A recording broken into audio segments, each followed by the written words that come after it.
Hello, everybody. I am a teacher of English language of High Kazakh Humanitarian Technical College. My name is Искендирова Жанагүл Жамбырбаевна. Today we learn new theme about the political system of the USA and Canada and new grammar complex object. So this is the national flag of Canada. The national flag of Canada, also known as a maple leaf, is a red flag with a white square in its center. The flag made its first appearance on February 15, 1965.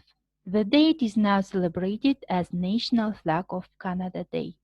The Royal Union flag is also an official flag in Canada, used as a symbol of Canada's membership in Commonwealth of Nations. So the political system. Canada has a parliamentary government with strong democratic traditions. Parliament is composed of the elected House of Commons and an appointed Senate. Each member of Parliament in the House of Commons is elected by simple majority. General elections must be called by the Prime Minister within 5 years of previous elections. Members of the Senate are chosen by the Prime Minister and formally appointed by the Governor General and serve until age 75. Heads of state and government. One of the most fundamental differences between Canadian and American government is that Canada is a constitutional monarchy, while the United States is a type of democracy known as a republic. As a constitutional monarchy, Canada's head of state is the British monarch, who is represented in Canada by an official known as the Governor General. The head of state chooses the Canadian head of government, its Prime Minister, and has the power to act as a restraint on the Prime Minister's power. The United States has no division between head of state and head of government. The American head of state is its president, who is elected for a 4-year term by a national vote. The Prime Minister and the President. Like the American President, the Canadian Prime Minister is the head of government and is customarily an elected official, although this is not required by the Canadian Constitution. The Prime Minister is chosen by the Governor General and is usually the leader of the political party with the most members in the House of Commons.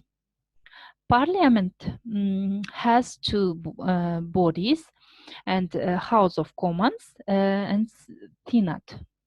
House of Commons, the members of Parliament are selected in the House of Commons from the constituencies.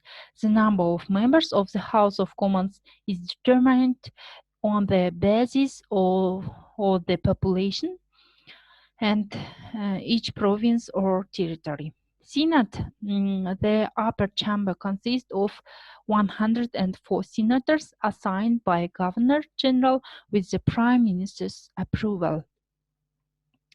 So here is branches of power.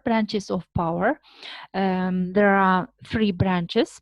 They are legislative branch of power and the executive branch of power and the judicial branch of power. The legislative branch of power, the House of Commons, the Senate, and Governor General. And the function of executive power, Canada are distributed between the head of the state and the head of government. And judicial branch, Canada's judiciary plays an important role in interpreting laws and has the power to strike down laws that violate the Constitution. The Supreme Court of Canada is the highest court, and its 9 members are appointed by the Governor General and on the advice of the Prime Minister and Prime Justice. Supreme Court of this is picture of Supreme Court of Canada. It is located in Ottawa. So here, this is a picture of the Queen Elizabeth II, legal head of the state, and this is picture of Stephen Joseph Harper. He is the 22nd and current Prime Minister of Canada, and this is picture of Michaela Jean. She is the Governor General of Canada. So remember what we have learned on this lesson. Canada is a federative parliamentary democratic state with the monarchist form of administration. Head of the state, Queen of Great Britain. It is presented by the Governor General, who is assigned according to the recommendation of the Prime Minister of Canada to 5 years. Legislative authority in the bicameral parliament, the upper chamber, the Senate, and the House of Commons. Executive power in government, cabinet of ministers. The judicial branch, Supreme Court of Canada. Итак, мы с вами сегодня изучили про политическую систему Канады. То есть я вам рассказала, да, из чего состоит политическая система Канады, да, про парламент. Теперь для закрепления этой темы, your home task, you must answer these questions. Вы должны ответить на эти вопросы. So now the first one, who is the head of Canada? The second one, who is the Governor General of Canada? The third one, who is the Prime Minister of Canada? The fourth one, how many bodies has Parliament? Name them. The fifth one, what kind of state is Canada? And the sixth one, how many branches are there in Canada? Так, итак, сейчас мы с вами изучим новую грамматику. Новая грамматика у нас complex object, то есть сложные дополнения, да. Сейчас мы с вами просмотрим видео.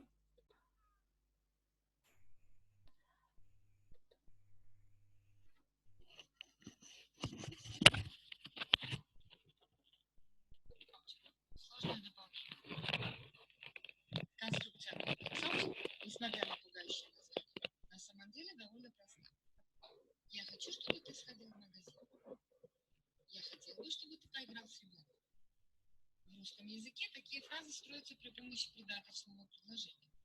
В английском же языке все гораздо проще. После глаголов want, хотеть, would like, хотелось бы, expect, ожидать, рассчитывать, употребляется существительное или местоимение в объектном падеже. Him, them, you, my brother. И инфинитив с частицей to. I would like our team to win the cup. Я хотел бы, чтобы наша команда выиграла кубок. Do you want me to help you with the suitcase? Хотите, чтобы я помог нести вам чемодан? We expected the weather to change. Мы ожидали, что погода изменится.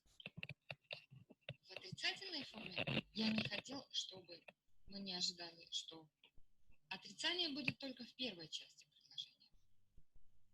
It's late. I don't want you to go out. Уже поздно. Я не хочу, чтобы ты выходил. I didn't expect him to come by car. Я не ожидал, что он приедет на машине. Комплекс object после глаголов восприятия. После глаголов восприятия see – видеть, hear – слышать, notice – замечать, feel – чувствовать, watch – наблюдать. Употребляется либо инфинитив без частицы to, либо инговая форма. Если действие длилось, то употребляется инговая форма. Бабушка наблюдала, как играли дети. Здесь глагол «играли» выражает действие, которое длилось. Поэтому мы переводим при помощи инговой формы. Grandmother watched the children playing. Если действие завершилось, то употребляется инфинитив без частицы to. Я не заметил, как он вошел в комнату. Вошел. Действие завершилось. I didn't notice him until the room.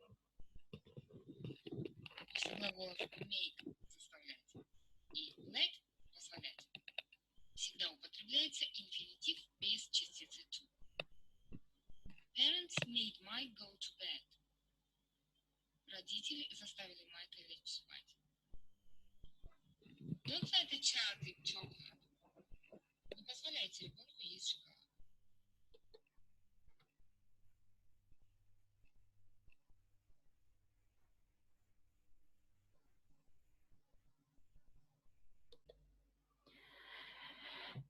Итак, вы изучили новую грамматику. Для закрепления новой грамматики, your home task – write the sentences using the complex object. То есть, используя сложное дополнение, вы должны выполнить это задание. So now the lesson is over. Goodbye. На этом урок ваш закончился, да?